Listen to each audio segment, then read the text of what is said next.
Zee 24 तास एक पाऊल पुढे। बदाम राणी गुलाम चोरच्या रंगलेल्या गप्पा पाहिल्यानंतर आता जरा यांच्या राजाकडे वळूया। काय कळलं नाही ना? मग थेट पाहूया।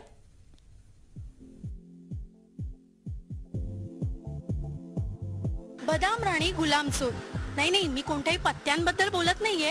मी बोलते येथे सतीश राजवाडे यांच्या आगामी फिल्म बद्दल। जाणून घेऊया नेमकं काय भानगड आहे ही त्यांच्याचकडून। सतीश, बदाम राणी गुलाम चोर पत्त्यांमधले हे सगळे एक्के म्हणण्यातले आपण म्हणतो, काय सांगाल? हेच नाव पिक्चर साठी ठेवावं असं का वाटलं? काय नेमकं भानगड? गुलाम चोर जेव्हा आपण खेळतो तेव्हा एक पत्ता लपवून ठेवतो, बाकी सगळे पत्ते आपल्या हातात असतात आणि शेवटी तोच पत्ता आपल्याला तारून नेतो। त्यामुळे विवेक बेळेंनी हा जो खेळ मांडला आहे, विवेक बेळे आमचे लेखक आहेत, तो असाच आहे की एक पत्ता हातात ठेवून माणसं जगात कशी वागतात आणि त्याच्याबरोबर एक लव्ह स्टोरी बांधली आहे त्यांनी। त्यामुळे खूप धमाल आहे, खूप मजा आहे। फ्रंटलाईन ॲक्टर्स आहेत उपेंद्र लिमये, आनंद इंगळे, मुक्ता बर्वे, पुष्कर श्रोत्री, विनय आपटे, डॉक्टर मोहन आगाशे, त्यामुळे सगळेच एक्के आहेत। तर ह्याच्यातला गुलाम चोर कोण आहे? कारण का साहजिक आहे, बदाम राणी एकच आहे आमच्याकडे, मुक्ता बर्वे। त्यामुळे बघायला खूप मजा येईल। आपापसात कसे इंटरलिंक्ड आहेत हे सगळे, आणि म्हणून तो एक गुलाम चोर लपवून ठेवल्याचे काय गंमत आहे या चित्रपट आहे।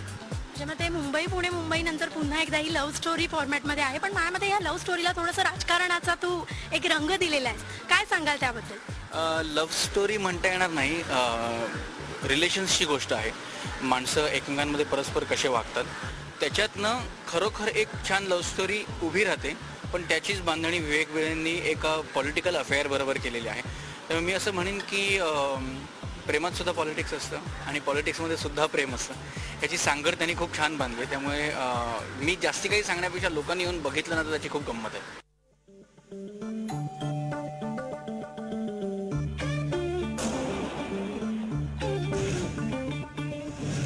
मी पेन्सिल, मी भूतकाळात केलेल्या विधानांची जबाबदारी मी नंतर घेईन। स्टारकास्ट जी आहे, मुक्ता बर्वे पुन्हा एकदा तुमच्या चित्रपटात आहे, त्याच्यानंतर उपेंद्र म्हणा किंवा पुष्कर किंवा आनंद इंगळे, तर एकूणच हे सगळे कॅरेक्टर्स निवडताना काय त्यामागची भावना होती? काय दृष्टिकोन तुम्ही ठेवून निवडले?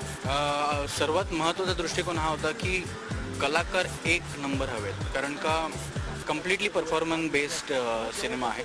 त्यामुळे उपेंद्र लिमये, आनंद इंगळे, पुष्कर श्रोत्री आणि मुक्ता बर्वे ह्या नावांच्या व्यतिरिक्त खरंच खूप नावं चर्चेत आली नाहीत, कारण का खरंच अगदी प्रामाणिकपणे खूप ताकदीचे कलाकार आहेत हे, आणि ह्यांच्याबरोबर साथ देतात विनय आपटे, डॉक्टर मोहन आगाशे, दीपक करंजीकर, सुधीर गाडगीळ सुद्धा आमच्या चित्रपटात पहिल्यांदाच पदार्पण करतात। त्यामुळे कास्टिंग खूप मजबूत झाले आणि मुळात तोच उद्देश होता कास्ट करताना की कास्टिंग खूप दणदणीत व्हायला म्हणून जातो आणि आहे त्यापेक्षा मोठा प्रॉब्लेम निर्माण करून ठेवतो। समजा तुला डॉक्टर व्हायचं। थोडंसं संगीताकडे वळते। सलील आणि संदीप पुन्हा एकदा एक मनाला भावणारं जे त्यांचं संगीत असतं ते पुन्हा ह्या सिनेमातनंही बघायला मिळणारच आहे, तर त्याबद्दल काय सांगेल? संगीताबद्दल काय विचार करून तुम्ही एक हे केलं? आमचे निर्माता जे आहेत शेखर कुलकर्णी, त्यांनी आवर्जून सांगितलं होतं की सलील आणि संदीप ह्या चित्रपटाची संगीत करतील, आणि त्यांनी खरंच खूप चांगलं म्युझिक दिलं आहे। कारण त्यांचं म्युझिक ना कथेला खूप धरून असतं आणि काहीतरी एक वेगळाच फ्लेवर त्यांच्या म्युझिकमध्ये असतो, जे पुन्हा पुन्हा ऐकून असं वाटतं की म्हणजे ती चाल डोक्यात कंटिन्युअसली राहते। एकदा ऐकल्यानंतर ना ती विसरता येत नाही, ती पुन्हा पुन्हा मनात घोळत राहते। ही त्याची बेस्ट क्वालिटी आहे। आणि संदीप इतका कॉन्टेंटनी करेक्ट लिहितो, त्याला सलील इतकी छान चाल लावतो। त्या दोघांचं टीमवर्क इतकं छान आहे की आम्हाला असं वाटत होतं की कॉन्टेंटला धरून म्युझिक असणं गरजेचं आहे, कारण का खूप कॉन्टेंट बेस्ड सिनेमा आहे। त्यामुळे आय थिंक सलील आणि संदीपशिवाय दुसरा चॉईस नव्हता।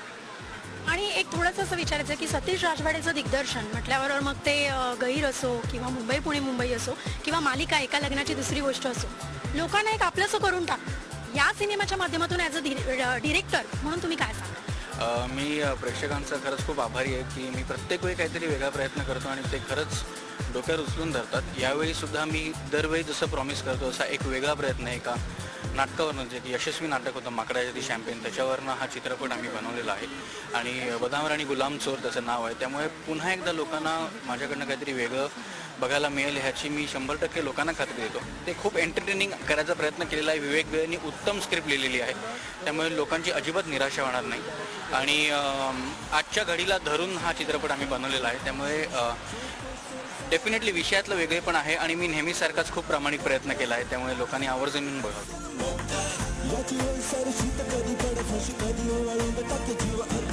बौद्धिक दृष्ट्या सामान्य पुरुषांनी असामान्य स्त्री अगदी म्हणालात तसं की आजच्या घडीला सामावणारा असा हा सिनेमा आहे, कारण एक मुलगी आणि तिच्या प्रेमात पडणारे 3 जण अशी ही कथा आहे.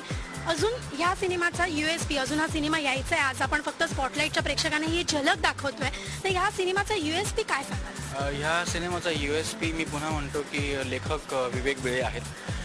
कारण ज्या पद्धतीने त्यांनी स्क्रिप्ट बांधली आहे, यूथपासनं ते अगदी सिनियर सिटिझन्सपर्यंत सगळे एन्जॉय करतील आणि पुन्हा पुन्हा बघावा असा चित्रपट आहे. कारण का त्याची समीकरणं, त्याची गणित लेखकांनी इतकी सुंदर बांधलीत. आम्ही फक्त त्या पटकथेला प्रामाणिक राहिलेलो आहोत आणि एक प्रामाणिक एंटरटेनिंग चित्रपट लोकांपर्यंत आणण्याचा प्रयत्न करतो. फार विश्वास आहे. हा जवळपास एक शस्त्रच आहे.